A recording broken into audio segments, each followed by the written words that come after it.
Welcome back to the Short Game Podcast. It is Wednesday, March 18th. You are avoiding a decision right now because you are terrified of looking stupid. You are not asking for the promotion, you are not starting the project, and you are staying in a comfortable situation because you are afraid of what might happen if you fail. You think playing it safe is protecting you. It is actually the exact thing that is keeping you stuck. If you want to operate at a high level, you have to accept that chaos is the natural state of the world, and you have to act aggressively anyway. Today we are reading the ultimate manual for supreme fearlessness, the 50th Law by 50 Cent and Robert Greene. We are going to talk about why the people who demand safety always get crushed by reality. If I was afraid of a vendor messing up or a CEO saying no, my company would not exist. An operator embraces the chaos and attacks the problem. Let's get into it. What's your name? My name is Tom Shelby. My name is Maximus Decimus Meridius. King Ragnar. That is my name. Yo soy Pablo Emilio Escobar Gaviria. I'm Batman. This is Jon Snow. He's king in the north. My name is Asax Schrader. The name's Bond. James Bond. Antonio Montana. My name is Patrick Payne. My name is Walter Hartwell White. My name is Gustavo, but you can call me Gus. Welcome back to episode 28 of the podcast. We are currently right in the middle of the Untouchable Operator Week. I am your host, Drew, the founder of NexYear, and today we are getting into some absolute, unfiltered truth. Grab a beer, pull up a chair, and listen to me very closely. You are sitting there right now, completely paralyzed by your own mind. You aren't asking for that big promotion at work. You aren't signing up for the gym, and you sure as hell aren't launching that side project you keep talking about. Why? Because you are absolutely terrified of what other people will think of you. You are scared to death of making a mistake, looking stupid, or losing the tiny, comfortable little life you have built for yourself. You think that by playing it safe, you are protecting yourself from the harsh realities of the world. I am here to hit you with the reality check you desperately need. Playing it safe is actually the most dangerous thing you can do in this life. The spectator sits on the sidelines, waiting for a guarantee of success that never comes. The operator, on the other hand, accepts that chaos is the natural state of the world and acts aggressively anyway. You have to deal with the world exactly as it is, not how you fear it might be. If you let fear dictate your life, you are going to lose. It is that simple. Today we are diving deep into a book that completely rewires how you view reality and power. I am talking about The 50th Law, a legendary book written by 50 Cent and Robert Greene. If you do not know Robert Greene, he is the genius who wrote The 48 Laws of Power, a massive book about the mechanics of historical control. In the winter of 2006, Greene and 50 Cent met up to discuss a potential collaboration. What Greene realized during that meeting was mind-blowing. He found that the street hustler from the dangerous corners of Southside Queens and the historian who studied ancient empires looked at the world in the exact same way. Greene spent all of 2007 hanging out with 50 Cent, gaining complete, unrestricted access to his daily world. He watched him handle intense corporate business meetings, break up violent fistfights in his office, and mingle effortlessly with European royalty. Greene realized that 50 Cent was a master player at power, essentially a hip-hop version of Napoleon Bonaparte. But the core source of his massive success was one very specific, undeniable quality. It was his absolute supreme fearlessness. Now, let us get one thing straight right off the bat. Supreme fearlessness is not about never feeling fear. It is biologically unnatural to not feel fear. No one is born that way. Supreme fearlessness is about refusing to let that fear dictate your actions or freeze your momentum. Thousands of years ago, fear was a basic physical emotion that kept us from getting eaten by wild animals. But as society got safer, our fears did not disappear. They just multiplied into social anxieties. We started worrying about our social status, whether people liked us, and a million other tiny things.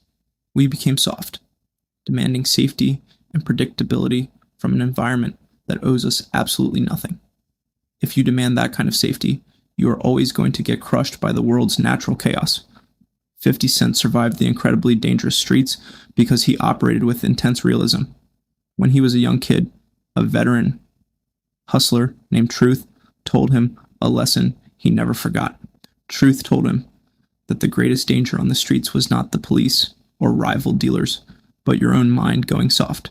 If things go bad, you start wishing they were different, and you come up with some foolish fantasy scheme to escape.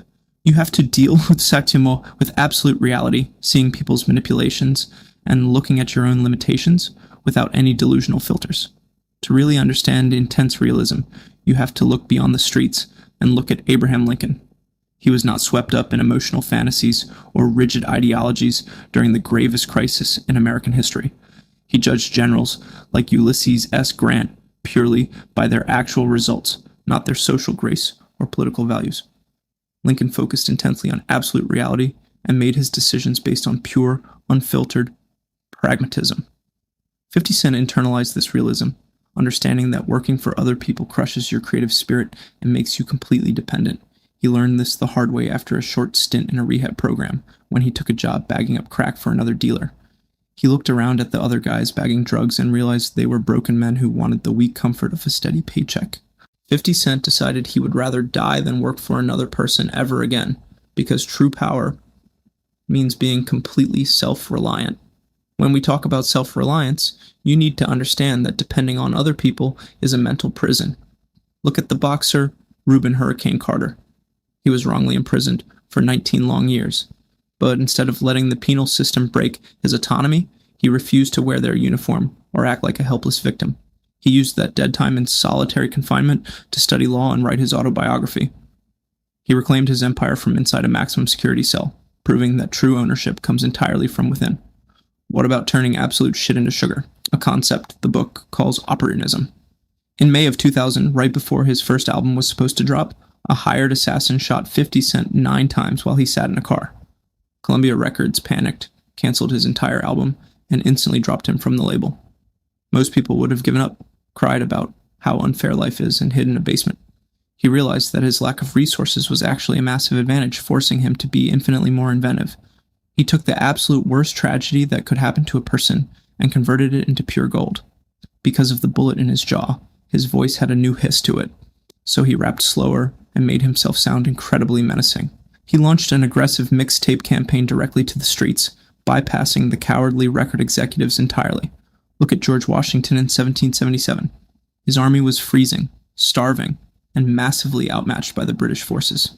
Instead of waiting out the bitter winter like a coward, he saw his small size as an advantage for mobility and launched a daring surprise attack at Trenton. He converted his massive lack of resources into the exact element of surprise that saved the American Revolution. You also have to understand the immense importance of calculated momentum and keeping things moving. 50 Cent watched an older dealer named Jermaine try to monopolize the neighborhood with strict rules and cheap prices. Jermaine hated disorder and wanted to run the streets like a predictable corporate machine. But the streets are chaotic, and Jermaine ended up getting shot in the head because he could not adapt to the natural anarchy of the hood. If you try to control every single variable in a chaotic environment, you actually lose control in the long run. Instead, you have to flow like water, experimenting with multiple angles and adapting to whatever the market throws at you. The great jazz musician Miles Davis watched his peers get locked into one single style of music and fade into complete irrelevance. Davis vowed to never settle, radically reinventing his sound every 4 years and hiring younger musicians to keep his momentum alive for 3 decades. You have to constantly destroy your past self before the market destroys you. And if someone tries to block your path, you have to know exactly when to get aggressive and be bad. When the rapper Ja Rule, who was a fake studio gangsta, tried to intimidate 50 Cent and block his deals, 50 did not play nice. He systematically destroyed Ja Rule's career with witty, relentless diss tracks that exposed his fake image to the entire world. If you show people you will do anything to avoid trouble, you are absolutely guaranteeing that you will get pushed around. Let's talk about dealing with passive-aggressive people. Catherine the Great of Russia married a man who acted like an innocent child but was secretly a vindictive manipulator trying to ruin her. She didn't get emotional or complain about how unfair her royal life was. She stayed ice cold, built alliances with the military, and executed a ruthless coup that ended with her husband's arrest and death. You cannot negotiate with passive-aggressive people. You have to crush them with bold, uncompromising action. When you are leading a team, you have to lead from the front to establish real, undeniable authority. The legendary film director John Ford did not coddle his actors or beg for their respect on set. He worked longer hours than anyone, slept in the same tents in harsh conditions, and demanded absolute perfection from his crew. By setting an impossibly high standard through his own actions, his crews would literally die to work for him. You earn authority by being an author of action, not by resting on a fancy corporate title. If you want to stay connected to your environment, you have to crush the distance between you and your audience. Eleanor Roosevelt refused to be locked in the White House bubble during the brutal years of the Great Depression. She traveled to remote towns, set up massive mail operations, and placed aids in government programs just to get raw, unfiltered feedback from the public. She knew that isolating yourself in an ivory tower is the fastest way to lose your power. And when it comes to mastering your craft, you have to respect the boring, tedious process. Fools want everything fast and easy, and they are utterly terrified of boredom. When the bubonic plague shut down Cambridge University in 1665, a young Isaac Newton didn't sit around complaining about being bored. He went into isolation and spent 20 months obsessively doing repetitive mathematical calculations. Through that grueling, solitary practice, he practically invented modern calculus and mechanics. You have to push beyond your limits and forge supreme self-belief. Amelia Earhart hated the conventional, confined life society expected of women in the early 20th century. When male pilots told her crossing the Gulf of Mexico was too dangerous, she ignored their limits and flew it anyway. She refused to be categorized, and her supreme self-belief literally altered the course of history. Finally, you have to embrace the sublime and confront your own inevitable death. The ancient Stoic philosopher Seneca practiced visualizing his own death so intensely that he conquered all his fears. When the Emperor Nero finally ordered him to commit suicide, he did it with absolute, unwavering calmness. When you strip away the illusion that you have unlimited time, you gain a massive sense of urgency. Now, let us connect the dots and bring this right back to our current reality. I want to talk about how this theory applies perfectly to my company, NexYear, and how it applies universally to your life. At NexYear, we deal with high-end luxury assets and highly demanding VIPs on a daily basis. The stakes in this business are absolutely massive. People look at the success of the business and they think it is all glamorous dinners and smooth sailing. Let me tell you over this beer right now, it is pure, unadulterated chaos every single day. If I operated like a weak spectator, terrified of making a mistake, this company would not exist. If I was paralyzed by the fear of a vendor messing up a multi-million-dollar asset transfer, I would never have signed my first client. If I sat around terrified that a high-profile CEO would reject our package or laugh me out of a boardroom, I would still be a spectator watching other people win. But I am an operator, not a spectator. At NexYear, we do not sit around and pray for perfect logistics. We expect the storm, and we embrace the chaos of the environment. When a vendor completely drops the ball on a VIP experience, I do not sit in a corner and cry about how unfair life is. I deal with the absolute reality of the situation, just like 50 Cent, dealing with the grim reality of the streets. We attack the problem aggressively. We pivot on a dime, and we find the solution while our cowardly competitors are still drafting their pathetic apology emails. This is the reality of building a business, but this lesson is not just for business owners. This applies universally to every single one of you listening right now. Whether you are an employee trying to climb the ladder, a student, an athlete, or anyone trying to level up their life, you are facing the exact same choice. You are paralyzed right now. You are waiting for the perfect conditions to make your move. You tell yourself you will ask for the promotion when the economy miraculously improves. You tell yourself you will start going to the gym when you finally have more free time. You tell yourself you will launch your project when you feel fully ready and validated. Let me be brutally honest with you. Perfect conditions do not exist, and they never will. Your fear of looking stupid is the exact thing keeping you broke, out of shape, and stuck in a life you secretly hate. This brings us to the universal sovereign standard. An untouchable operator does not wait. They accept that the world is chaotic, unpredictable, and oftentimes entirely unfair. But instead of shrinking away from it, they step into the bloody arena and impose their will. They completely refuse to let fear dictate their actions. So here's my blunt directive for you today.